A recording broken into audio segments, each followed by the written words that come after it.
I don't often suggest that my clients advertise, especially because many of my clients are lawyers, and the rules for advertising for lawyers are always pretty tightly enforced by the bar.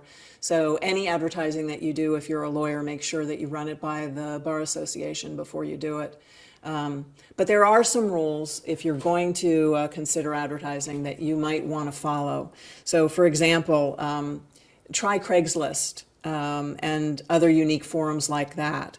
Be sure to advertise if you're a lawyer in the legal services section, if you're a marriage counselor in the counseling section. Just make sure that wherever you're advertising, it's appropriate for the services that you offer. Include a banner, and by all means, include a photo.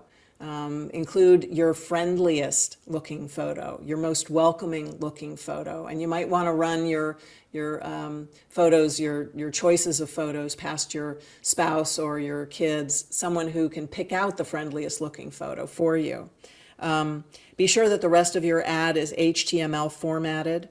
And repost your ad every couple of days, because as your ad gets old, it'll drop off the list, and you want to make sure that it comes up fairly high in the list. Include optimum search terms if you can, and vary the times and days when you post it until you determine which dates and times are most effective for you. Make sure that you ask clients where they found you, so that you can decide whether advertising is working for you or not, and whether this advertising is working better than that advertising. And then consider other forms of advertising other than Craigslist. For example, always think outside the box. I was listening to the radio the other day, and there's a guy who comes on fairly regularly. I've heard him for years. He starts his broadcast, it's an editorial, and he always starts his broadcast with, you know what makes me sick? And his name is Earl Pitts. So he does this broadcast, and it's always about something that makes him sick about living in America. And he's got this radio personality that's very redneck, purposely. And it suddenly occurred to me that, you know what could make him sick? Is divorces that cost too much.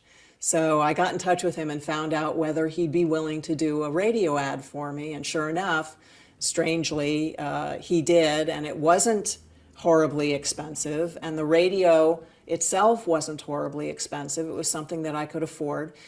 You know, I was just investigating. It was something outside of my box, clearly outside my box, and yet it's been on for a week, and I've gotten 3 phone calls. So track the success of your advertising. It's very important to decide whether it's worth that kind of expense or that kind of effort, that kind of time, whatever it costs you to do that advertising.